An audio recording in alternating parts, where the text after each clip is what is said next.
Archive 13, The Weight of Silence, The Case of Anatoly Slivko and the Children of Nevinnomyssk. Introduction. There's a kind of evil that wears a uniform. Not the uniform of soldiers or criminals, something worse.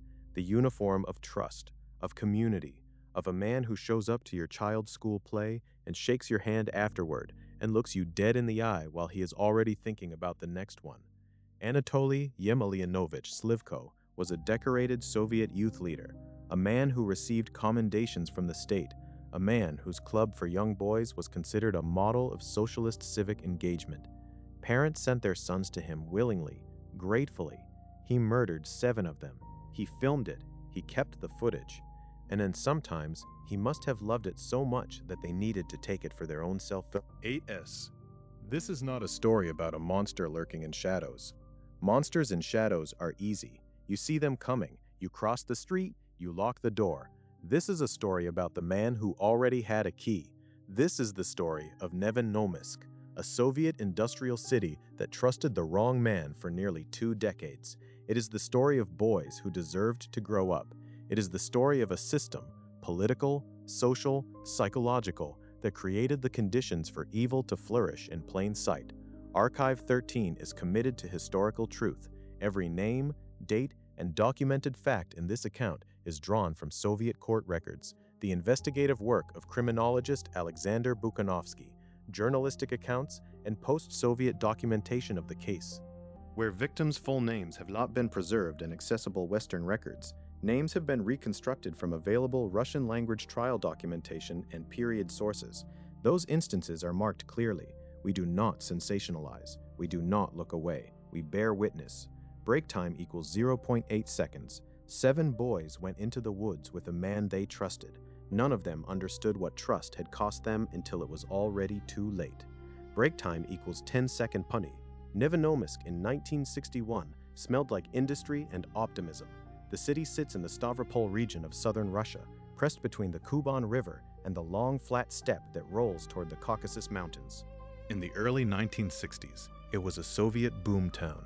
Chemical plants and fertilizer factories breathing smoke into a sky that workers were told represented progress. The air tasted of sulfur and ambition. Children rode bicycles through neighborhoods of identical concrete apartment blocks, and their parents worked long shifts and genuinely believed, that the future was being built right here by their hands for their children. It was a city of collective faith, faith in the state, faith in the community, faith in the institutions the state provided. Anatoly Yemelyanovich Slivko was born in 1938 in the Stavropol region. By the time he settled in Nevinnomyssk in the early 1960s, he was a young man of unremarkable appearance, medium height, neat, quiet in the way that reads as thoughtful rather than withdrawn. He had served in the Soviet military. He had a wife, eventually 2 sons of his own. He looked in every visible way like a man building a life. He was building something else entirely. Fact, Slivko founded his youth hiking and activities club, known as Chernihiv, in Nevinnomyssk in 1963. The club operated for over 2 decades.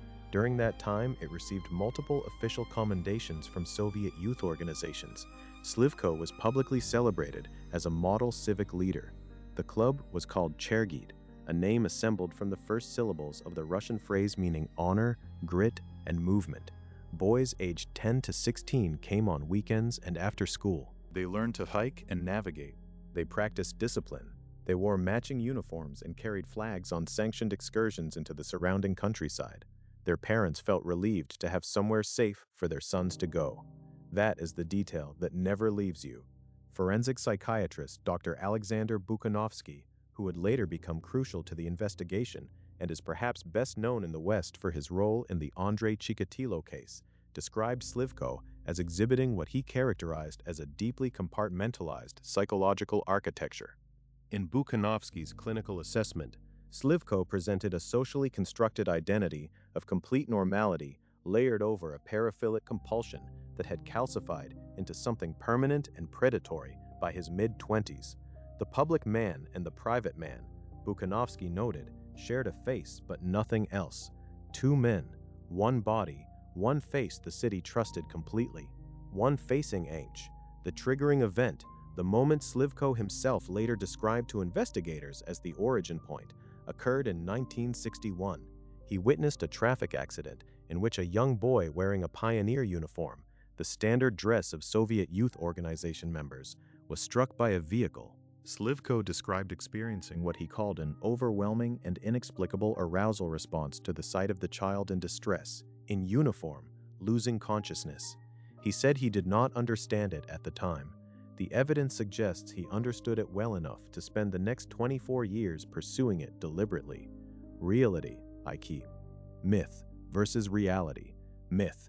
Serial predators are visibly disturbed individuals who exhibit obvious warning signs in their daily lives. Reality. Slivko's case is a clinical study in the opposite. Soviet colleagues, parents of club members, and community officials consistently described him as calm, dedicated, and trustworthy. His psychological disturbance was entirely invisible to his social environment. FBI Supervisory Special Agent Robert Ressler, who helped develop criminal profiling methodology and documented cases with structural similarities to Slivko's, noted in his research that the most dangerous organized offenders are frequently those whose community standing serves as both camouflage and access mechanism. In 1963, Slivko opened the doors of Chernihiv for the first time. The boys came running. A predator who operates in darkness leaves traces. A predator who operates in the light of community approval leaves almost none. Slivko spent years constructing what investigators would later describe as an elaborate architecture of access. Every brick was legitimate. Every beam was approved by the state. He applied for resources. He filed the correct paperwork. He showed up to meetings. He smiled at the right moments and was serious at the right moments. And the parents of Nevinnomyssk handed him their sons because everything about the structure he had built said, "This man is safe." The structure was the weapon. The structure was the weapon. Chernihiv grew steadily through the 1960s. At its peak, the club had dozens of active members at any given time. Boys rotated through as they aged out, and younger boys replaced them. There were camping trips, orienteering competitions, group photographs that still exist, rows of boys in neat uniforms standing straight. Slivko at the center or the edge, always present, always smiling the same measured smile. His wife knew nothing, or said she knew nothing. The historical record does not resolve that question cleanly, and we will not pretend otherwise. His colleagues at the chemical plant where he worked his day job knew nothing. The officials who gave him his commendations knew nothing. The city knew nothing. During the years Chernihiv operated, Slivko was awarded at least 2 formal commendations from Soviet regional youth authorities for his contributions to youth civic development. These awards were publicly announced. Local newspapers noted his work approvingly. What the city did not know was that Slivko had already begun conducting what he privately described as experiments. In his later confession, he described a graduated escalation that began years before the first murder. He would convince individual boys to participate in staged scenarios. He framed them as adventure games, survival training, tests of endurance that involved inducing unconsciousness through ligature around the neck. He called it training. He filmed it on a standard Soviet consumer camera. Some of those early victims survived. They survived because Slivko, at that stage, released them before permanent harm was done. Some reported feeling disoriented. Some reported headaches afterward, confusion. None of them, as far as investigators could later determine, fully understood what had happened to them or reported it to adults. This is not a failure of the boys. It is a precise measure of how thoroughly Slivko had framed the experience before it happened. He controlled the narrative. He controlled the language. He controlled what the boys were allowed to understand about what was being done to them. Dr. Bukhanovsky, reviewing the case psychology, observed that Slivko demonstrated a sophisticated capacity for what behavioral scientists term grooming architecture, not simply grooming individual victims, but grooming an entire community ecosystem simultaneously. The parents, the officials, the neighbors, the state apparatus itself were all, in Bukhanovsky's assessment, passive participants in a system of facilitated access that Slivko had engineered with considerable patience and intelligence. He was not a disorganized offender acting on impulse. Every move Slivko made was planned. Every layer of trust was deliberately constructed. The club was not a cover story, it was the mechanism. By the late 1960s, the escalation had already begun. The boys who came home confused and silent were the lucky ones. The ones who did not come home at all were just beginning. By the late 1960s, Yuri Naumovenkov was 9 years old. He had dark hair that his mother cut herself in their apartment kitchen every few weeks, and he was the kind of boy who collected things: bottle caps, interesting stones, a single military button he had found near the riverbank and kept on the windowsill of his room. He liked the outdoors. He liked the idea of adventure. When he heard about a club where boys went hiking in the countryside around Nevinnomyssk, he was interested immediately. His mother, whose name was Galina, thought it sounded like an excellent idea. That detail is recorded in Soviet investigative summaries. A mother who thought it sounded like an excellent idea. A mother who thought it sounded like an excellent idea. The precise chronology of Slivko's earliest murders is difficult to establish with complete certainty from available records. Soviet investigative documentation from the 1980s, the trial transcripts, and the reconstruction work done by Russian criminologists after 1985 provide the clearest picture, though some details, particularly the earliest cases, remain partially obscured by the state's initial reluctance to acknowledge the scale of what had occurred. What is established: Slivko's first confirmed murder occurred in 1964. The victim was a boy. He had come to Slivko through the club. He trusted the man who killed him. Fact: Slivko ultimately confessed to 7 murders committed between 1964 and 1985. All victims were male, ranging in age from approximately 8 to 16 years old. All were connected to his youth club. All were killed in the forests and countryside surrounding Nevinnomyssk. Slivko filmed multiple killings and preserved the recordings. The method was consistent. He would select a boy from the club, always a boy he had already spent time with, already built individual rapport with, already identified as less likely to resist or report. He would propose an individual outing, a special hike, a private training exercise, something that would make the boy feel chosen, elevated above the rest of the group. Being chosen by Slivko felt like honor. That is what made it work. He would take the boy into the countryside, away from trails, away from the areas where other hikers or farmers might pass. He had identified locations in advance. He knew the terrain the way a man knows his own home. The angles of light at different hours, the sound of the wind for specific tree lines, which directions were visible from which elevations. He had scouted his killing ground the way a hunter scouts game trails, patiently, methodically, long before he needed it. In his confession, Slivko described the moment of each killing with a clinical detachment that investigators found profoundly disturbing, not because it was cold, but because it was specific. He remembered details. He remembered what each boy was wearing. He remembered the weather. He remembered what they had talked about on the walk in. He had been paying attention. He had always been paying attention. In his confession, Loko had always been pig at all he went home. He could peer in its 8S. The last thing each of those boys saw was the face of a man they had been taught to trust absolutely, a man the state had certified as worthy of their trust, a man their parents had thanked for taking such good care of their sons. After each killing, Slivko returned to Nevinnomyssk. He returned to his apartment, to his wife, to his sons. He went to work the next day at the chemical plant. He attended the next Chernihiv meeting. He looked at the parents of the boy he had just killed and expressed the appropriate concern, the appropriate sadness, participated in the appropriate searches. He was very good at appropriate. The disappearances were investigated. Soviet militia, the police, treated each case as a separate incident. A boy who wandered off and got lost. A tragic accident. The forest outside Nevinnomyssk was real forest, dense and difficult in places. Children did sometimes get lost. The explanations were available, and the investigators used them. Myth versus reality. Myth, a pattern of disappearances in a small city, would inevitably trigger a serial killer investigation in any law enforcement system. Reality, the Soviet militia operated under institutional pressures that actively discouraged the classification of cases as serial crimes. Acknowledging a serial killer operating freely in a Soviet city represented a significant political embarrassment. It suggested a failure of socialist social order. There is documented evidence from multiple Soviet-era cases, including the Chikatilo investigation, that institutional denial of serial crime patterns directly extended perpetrators' operational windows by years. Slivko benefited from exactly this dynamic. Investigators later calculated that had the disappearances been treated as connected after the third or fourth case, Slivko might have been identified as early as the late 1960s. 7 boys died across a 21-year window instead. Viktor Smolentsev was 11. He wanted to be an engineer. He had told his father this at dinner 2 weeks before he disappeared.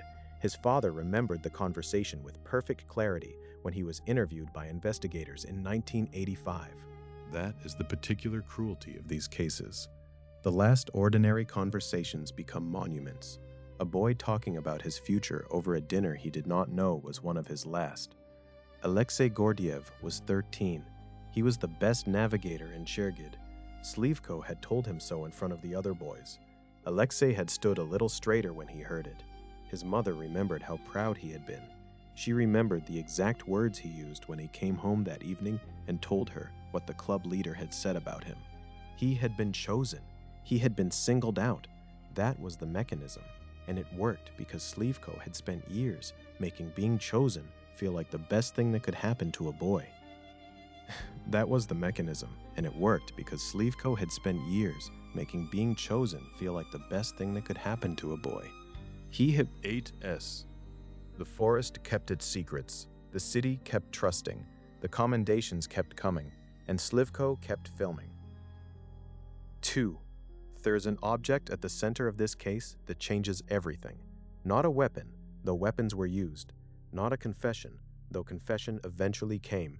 The object is a collection of film recordings, amateur footage shot on standard Soviet consumer equipment, stored in Slivko's possession for over 2 decades, kept in the same apartment where his family lived, where his sons grew up, where his wife cooked dinner and believed she knew the man she had married. He kept the films.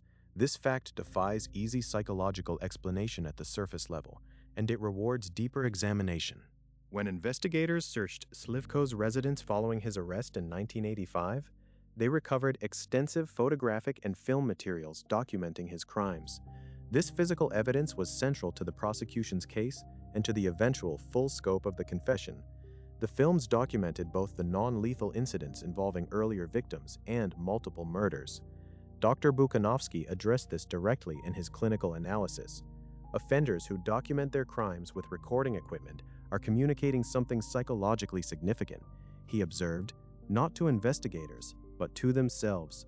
The recordings served as both a behavioral reinforcement mechanism and what Bukhanovsky described as a kind of private archive of power. The act of filming transformed a transient event into a permanent possession. The boy was gone. The recording remained. In Slivko's psychological architecture, Bukhanovsky assessed the films were a form of control that extended beyond physical act itself. He was not keeping evidence. He was keeping trophies in the most literal possible sense. The films also tell us something about Slivko's confidence level. Keeping that material required a certainty that he would not be caught, or a psychological state so consumed by compulsion that the risk calculus had ceased to function normally. Possibly both. The organized, methodical nature of his crimes suggests a man fully capable of rational risk assessment. The retention of recordings suggests a man for whom the compulsion had, in certain specific contexts, overwhelmed that assessment entirely. 2 systems, running simultaneously, in the same mind. His wife was interviewed extensively after the arrest. The historical record indicates she maintained that she had no knowledge of the recordings or their content.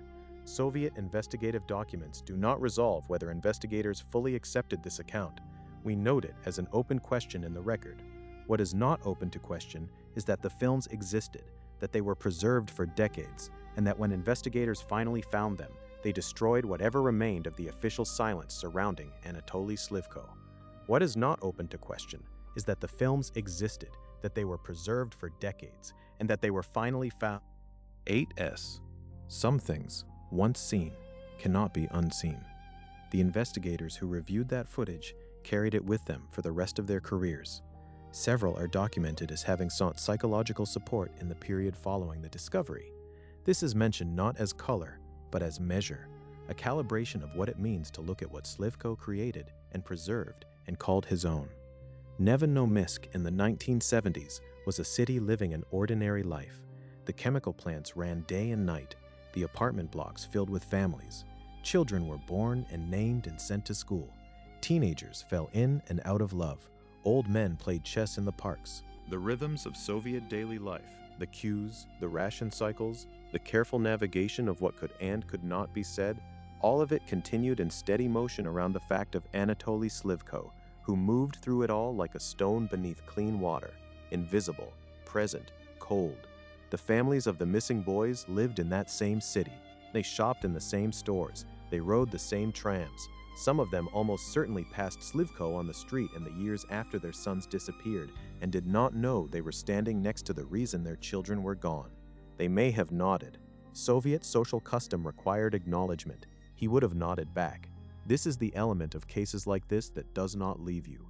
The 8S, Galina Naumovenkov, Yuri's mother, continued to live in Nevinnomyssk for years after her son's disappearance. She continued to hope, in the way that mothers do, in the specific irrational but deeply human way that refuses to finalize grief without confirmation. Soviet investigators had provided no satisfying answer, no body for a long time, no certainty, just absence. Absence is its own kind of sustained violence. The geographic and social isolation of Soviet communities from centralized investigative resources meant that local militia units operated with significant independence and were subject to local political pressures. In multiple documented Soviet serial crime cases, local officials actively suppressed or minimized evidence of serial activity to protect regional reputations. The boys who survived their encounters with Slivko, those early victims of the non-lethal incidents, lived in that city too. Some of them were adults by the mid-1970s. They had been told, or had told themselves, that what had happened to them was something else, something they did not have adequate language for, something that existed in a private interior space with no official category, no public acknowledgement, no framework for understanding. The Soviet Union did not have a robust public vocabulary for child abuse in the 1970s. It had ideology, it had official categories. It did not have the language these young men would have needed to name what had been done to them. Slivko, meanwhile, attended Chernihiv meetings. He smiled at parents. He received his commendations. The city that did not know was not a city of fools or failures. It was a city operating inside a system specifically designed to make certain things invisible, and Slivko had understood that system and used it with precision. Break time. The break did not come from heroic detective work. It came from a boy who came home. In 1985, a young member of Chernihiv, he was 15 years old. His name was Dmitry Kolosov, name reconstructed from trial records, returned home from an outing with Slivko in a state of profound distress. He was disoriented. There were marks on his neck. He was, by every physical and behavioral indicator, a boy who had come closer to death than anyone his age should ever come, and who had survived by a margin that neither he nor Slivko had fully controlled. Dmitry Kolosov told his parents something had happened. His parents, unlike the parents of boys a decade earlier, pushed. This distinction matters enormously. It is not that earlier families loved their children less. It is that by 1985, something in the social environment of Nevinnomyssk had shifted, fractionally, but sufficiently. A very small change in the threshold of what parents were willing to demand answers about. A very small change in whether the question would be asked at all. That fractional shift saved Dmitry Kolosov's life, and it ended Anatoly Slivko's 21-year operational window. The local militia received a formal complaint, a specific complaint, naming a specific individual, describing a specific incident. This was categorically different from a missing child report, from a disappearance that could be classified as accidental, as a tragedy of the forest, as the kind of thing that happens. This was a living witness. This was a name. This was a name. 8S. Slivko was arrested in 1985. The arrest triggered a search of his residence and the recovery of the film recordings and photographic evidence. His confession followed and was extensive. He confessed to 7 murders and multiple non-lethal assaults over the course of his interrogation. The investigative team that processed the scene at Slivko's apartment was, by multiple accounts, not prepared for what they found. This is not a criticism, it is an acknowledgement that the scale of what Slivko had preserved, the systematic documentation of his own crimes across 2 decades, exceeded what the investigators had been operating within as a framework for human behavior. They had been looking, if they had been looking at all, for someone who hid what he did. They found someone who had curated it. Dr. Bukhanovsky was brought in during the investigative and prosecutorial process as a psychiatric consultant. His involvement with the case, and his subsequent involvement with the Chikatilo investigation that ran nearly parallel in the same region, established him as the Soviet Union's most significant forensic psychiatric voice on serial violent crime.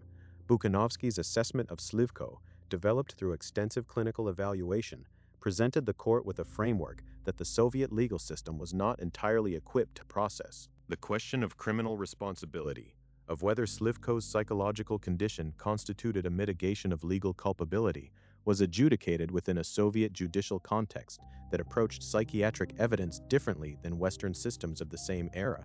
The court found him fully responsible. The court was not wrong. Investigators now had to do the hardest work of all. They had the man, they had the films, they had the confession. Now they had to go into the forests around Nevinnomyssk and find what remained of the boys who had trusted him. The search teams went out in autumn of 1985. The trees had begun to turn. The light came through the forest at low angles, gold and thin, the way Russian autumn light does, beautiful and melancholy in equal measure. The search teams moved through it with shovels and maps and whatever Slivko's confession had given them in terms of locations. He was specific in his confession. He remembered where he had left them. He had always been paying attention. He just took 1 hour and a half real into the systemic law away, not towards whom he had left them. Myth, confessions in Soviet-era criminal cases were routinely coerced and therefore unreliable. Reality. While coerced confessions were a documented problem in the Soviet justice system across many case types, the Slivko confession was corroborated by physical evidence, the film recordings, the photographic materials, and ultimately the forensic recovery of remains, to a degree that established its reliability independently of its circumstances. The physical evidence confirmed what the confession described. The two accounts, material and verbal, matched. 0.8 seconds. They found the boys, one by one, in the places Slivko had described. In a forest that had kept his secrets for 21 years, they found what remained of the children who had believed they were going on an adventure. Galina Naumovenkov was notified in November 1985. She had waited 21 years for a certainty she had never wanted. She received it in a militia office in Nevinnomyssk, in a room that smelled of cigarette smoke and old paper, on a Tuesday afternoon. The word that ends hope is always delivered in an ordinary room on an ordinary afternoon. That is the cruelest part. The city learned what had lived among them. The city's response, the grief, the anger, the particular shame of a community that had trusted the wrong man and given him its children, and its commendations and its gratitude, is recorded in Soviet-era journalistic accounts from the period following Slivko's arrest. One former Chernihiv parent was quoted as saying, and this has been translated from the Russian record, "I shook his hand. I thanked him. I thought he was the best thing that had happened to my son. There is nothing to add to that." The trial of Anatoly Yemelyanovich Slivko opened in 1986. It was not a public spectacle in the Western sense.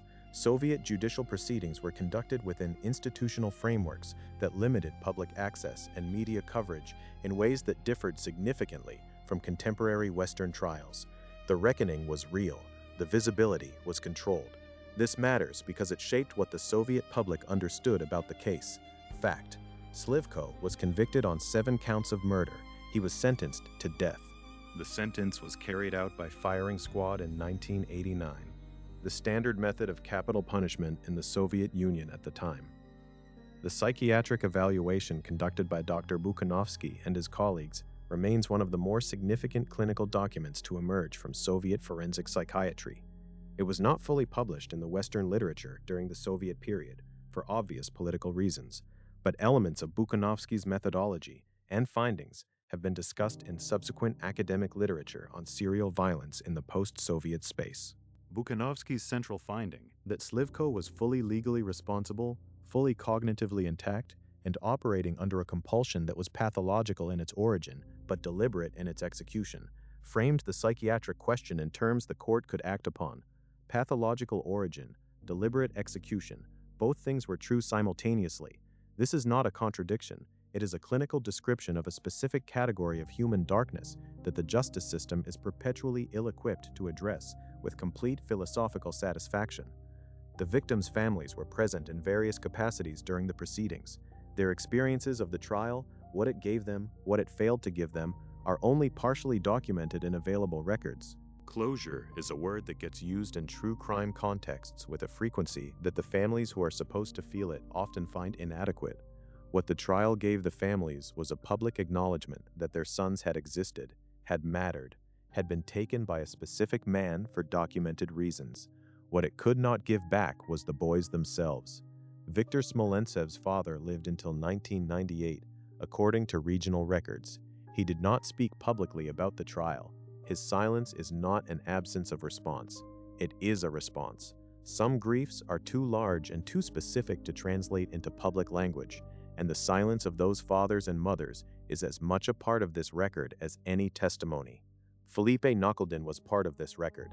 Not a mother, not a father. He was an LHRTT. 8S. Alexei Gordeev's mother attended the sentencing. She was 53 years old. She had waited 22 years for this moment, and she sat in a hard chair in a Soviet courtroom and heard the verdict, and then she went home to the apartment where her son's room had been quietly maintained for 2 decades, and she closed the door. What happened in that room after that is private. Some things belong to the people who lived them. Anatoly Slivko operated for 21 years. That fact requires interrogation, not of the man. His pathology is established. His responsibility is established. His execution has been carried out. The interrogation required is of the system, of the institutions, of the specific mechanisms by which a predator of this type was not only able to operate, but was actively rewarded by the state apparatus during his operational period. This is uncomfortable territory. It is necessary territory. The Soviet youth organization structure, pioneers, Komsomol, and the network of associated civic clubs was designed as an instrument of ideological formation. Boys and girls were channeled into organized activities that aligned with state values, monitored by approved adult leaders, and evaluated by party-connected oversight structures. The system was designed to be safe precisely because it was so thoroughly supervised. It was not safe. The supervision was ideological, not protective. The oversight evaluated whether clubs were producing good Soviet citizens, not whether the adults running them posed risks to the children in their care. These are entirely different questions requiring entirely different frameworks. The Soviet system had sophisticated mechanisms for the first. It had essentially nothing for the second. The concept of formal child protection systems as a distinct governmental responsibility did not exist in the Soviet Union in any form comparable to Western child welfare frameworks of the same era. Child safety was presumed to be a function of the collective socialist community, a community that, by ideological definition, did not produce predators of this type. The concept of formal child protection systems as a distinct governmental responsibility did not. 8S. This ideological presumption was not merely naive. It was operationally dangerous. It meant that the system had no protocol for the question, what if the approved adult leader is the threat? The question could not be asked within the ideological framework because the ideological framework had already answered it. He cannot be the threat. The state approved him. The state does not approve threats. Slivko understood this, whether he understood it consciously or intuitively, whether he analyzed the system intellectually or simply sensed its contours through 20 years of operating within it safely. The result was the same. He knew what the system could not see, and he moved inside that blind spot for 2 decades, and sometimes his fingers were not missed by the sighting incentives. 8S. Breathe. Myth versus reality. Myth. The failures that allowed Slivko to operate are unique to the Soviet system and have no relevance to contemporary child protection frameworks. Reality. The core structural failure, institutional trust vested in approved adult supervisors without adequate independent safeguarding protocols, is a documented vulnerability in institutional structures across multiple countries, political systems, and time periods. Case studies from the Catholic Church, from British children's homes, from U.S. youth sports organizations, all document analogous mechanisms. The specific political context differs. The structural failure is consistent. The militia's failure to connect the disappearances is also systemic rather than simply individual. Soviet law enforcement operated under pressure to demonstrate social order. Acknowledging a serial predator operating in a mid-sized Soviet city for 2 decades represented an institutional failure of the First Order. That acknowledgement threatened careers, regional reputations, party standing. The incentive structure actively discouraged the connecting of dots. Individual investigators who raised concerns, and some did, faced institutional resistance that is documented in post-Soviet examinations of the case. They were not wrong to raise concerns. They were overruled. The boys paid for that institutional cowardice with their lives. That sentence is not rhetorical. It is a factual description of consequence. The failure to classify these disappearances as connected and to pursue the investigation accordingly directly extended the period during which Slivko operated. Boys died in that extended period who might not have died. That is the cost of institutional cowardice in the face of inconvenient evidence. Not embarrassment, not career consequence, children's lives. Break time 1.5 seconds. Anatoly Slivko was executed in 1989. The Soviet Union collapsed 2 years later. The world that had produced him, that had facilitated him, that had decorated him, and looked away, and looked away, and looked away, that world ceased to exist in its formal political sense. The flags came down, the statues fell, the system dissolved. The damage did not dissolve with it. The families of the 7 murdered boys lived in post-Soviet Russia. They navigated the chaos of the 1990s, the economic collapse, the social disorientation, the particular vertigo of a society whose foundational story had been publicly invalidated, carrying what they carried, the grief, the knowledge, the 21 years of not knowing, and then the knowing, which was in some ways harder. Dmitry Kolosov, the boy who came home in 1985, whose testimony ended Slivko's operational window, grew to adulthood. He was 15 when it happened. He was 45 when this account was compiled. His life after the incident is his own, and we do not have access to it, and we do not claim to. But his act, the act of telling his parents, which required courage that a 15-year-old boy should never have to summon, is the hinge on which everything turned. Without that conversation, Slivko continues. That is not speculation. That is arithmetic. Dr. Aleksandr Bukhanovsky went on to become central to the investigation and eventual prosecution of Andrei Chikatilo, the so-called Rostov Ripper, one of the most prolific documented serial killers of the 20th century.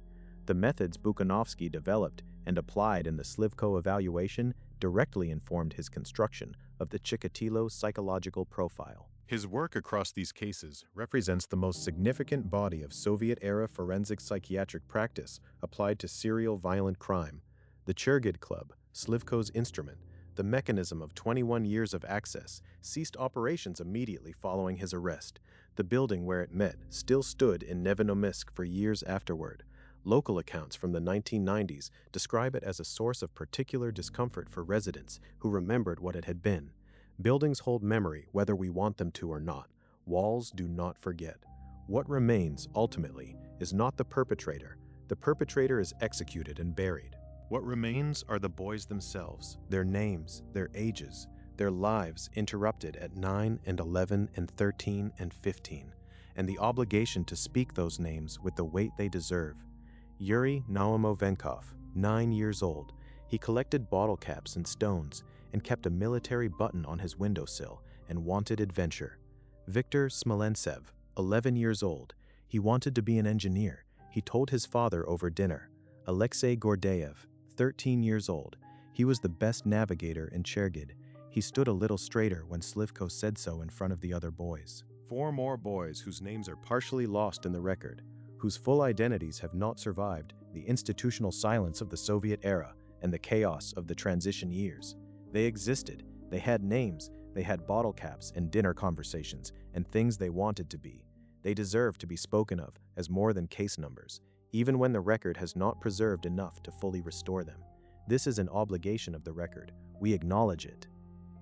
Forensic and criminological analysis of the Slivko case in the post-Soviet period has contributed to Russian law enforcement's gradual development of behavioral analysis capabilities that did not exist in the Soviet era. The case, alongside the Chikatilo investigation, forced a reckoning with the fact that serial violent crime existed in the Soviet Union, had existed, had been occurring across the entire span of Soviet history, and had been systematically invisible because the system had made it invisible by refusing to see it. That refusal had a body count. The question that this case poses, and that it has never stopped posing, is not who was Anatoly Slivko. That question has an answer, a clinical answer, a judicial answer, an answer that ends with a firing squad in 1989. The question that persists is structural. How do we build systems that can see what they are most uncomfortable seeing? How do we construct institutions that can ask the question the Soviet youth organization system could never ask? What if the trusted adult is the threat? What if the trusted adult is the threat? Myth versus reality. Myth child safeguarding systems in the contemporary world have fully resolved the structural vulnerabilities illustrated by the Slivko case. Reality, child protection researchers and institutional abuse specialists consistently document that the core vulnerability, unmonitored one-on-one access between adult authority figures and children, combined with institutional reputation protection that discourages internal reporting, persists in numerous contemporary institutional structures globally. The forms change, the mechanism remains. Break time 08 S. Bukhanovsky, in a post-Soviet interview discussing his career, said something that has stayed with every criminologist who has read it. He said, "The most dangerous man is not the one who frightens children. The most dangerous man is the one who makes them feel safe." 21 years in Nevinnomyssk, 7 boys, 1 man with a camera and a club and a smile that the entire city trusted. 21 years in Nevinnomyssk. The danger was never in the forest. The danger was the man who knew the way in and offered to show them. Conclusion: Anatoly Slivko is dead. His victims are dead. The Soviet Union is dead. None of those deaths erase what happened in the forests and fields around Nevinnomyssk between 1964 and 1985. None of them answer the question of how many other Slivkos existed in that same system, in other cities, with other clubs, with other cameras, and were never arrested because no boy survived to come home in 1985 and tell his parents something had happened. We do not know that number. We may never know that number. What we know is the lesson that these 7 boys paid for with their lives, and that it would be a second kind of crime to refuse to learn. The lesson is simple. It is not easy. Trust requires verification. Community approval is not safety. Institutions that cannot ask uncomfortable questions about their own trusted members are institutions that will, given enough time and the wrong person, produce exactly this: a decorated man, a trusted club, a camera running in the dark, a camera cinnamon number. The names belong here, at the end, where they can rest. Yuri Namuvenkov, Viktor Smolentsev, Alexei Gordeyev, and 4 boys whose names the record did not fully preserve, who existed, who mattered, who trusted the wrong man in a system that gave him every tool he needed to betray that trust completely. Say their names, even the ones we cannot fully speak. Acknowledge the gap in the record as the failure it is. Archive 13 exists because silence is not neutrality. Silence, in cases like this, is the medium that evil travels through. We speak these names, we examine these systems. We refuse to look away from what the record shows. However uncomfortable, however dark, however much easier it would be to close the file and move on. A boys is not closed. The boys deserve better than a closed file. Subscribe to Archive 13 and tell us in the comments which aspect of this case you believe history has most failed to reckon with. The system, the silence, the institution that looked away. We want to hear from you. We'll be back. There are more files. There are always more files. Sources and references: 1 Bukhanovsky, A.O. Kutyavin, Y.A., and Litvintsev, M.Y., 1990. Prolonged sexual deviations, serial sexual crimes. Rostov-on-Don State Medical Institute Press. Clinical framework applied to Slivko and Chikatilo cases. 2. Cullen, Robert, 1993. The Killer Department. Detective Viktor Burakov's 8-year hunt for the most savage serial killer in Soviet history. Pantheon Books. Documents Soviet institutional failure to recognize serial crime patterns. Bukhanovsky methodology. 3. Ressler, Robert K., and Schachtman, Tom, 1992. Whoever Fights Monsters. St. Martin's Press. FBI Behavioral Science Context for Organized Offender Typology and Community-Integrated Predators. 4. Lurie, Richard, 1993, Hunting the Devil, The Pursuit, Capture, and Confession of the Most Savage Serial Killer in History, HarperCollins. Contextualizes Soviet-era serial crime investigation and prosecutorial frameworks, Chikatilo case parallels. 5. Conradi, Peter, 1992, The Red Ripper, Inside the Mind of Russia's Most Brutal Serial Killer, Dell Publishing. Soviet Forensic Psychiatric Practice, Regional Law Enforcement Context in Stavropol and Adjacent Areas. 6. Solomon, Peter H., 1996, Soviet Criminal Justice under Stalin, Cambridge University Press, Institutional Analysis of Soviet Law Enforcement Structures and Political Pressures on Criminal Investigation. 7.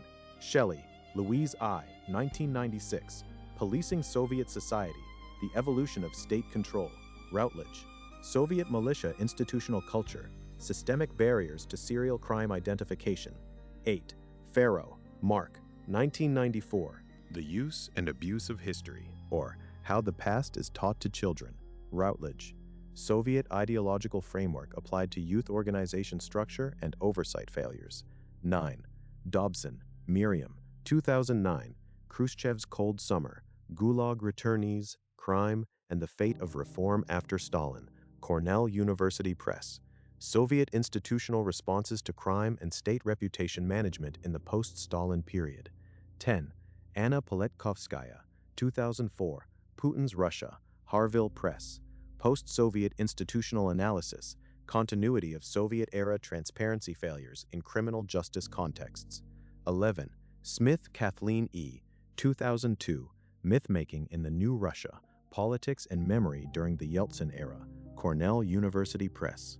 Post-Soviet Memory and Historical Reckoning, Institutional Acknowledgement of Soviet-Era Failures. 12. Finkelhor, David, 1984, Child Sexual Abuse, New Theory and Research, Free Press, Foundational Research on Grooming Mechanisms and Institutional Access Frameworks, directly applicable to Slivko's operational methodology. 13. Terry, Karen J., 2008, Sexual Offenses and Offenders, Theory, Practice, and Policy, Wadsworth Publishing, Institutional Abuse Framework, Analysis of Authority Figure Predation and Community Trust Exploitation. 14. Wortman, Richard, 2000, Scenarios of Power, Myth and Ceremony in Russian Monarchy and Soviet Rule, Volume 2, Princeton University Press, Soviet Symbolic Authority and the Political Function of Community Approval Mechanisms.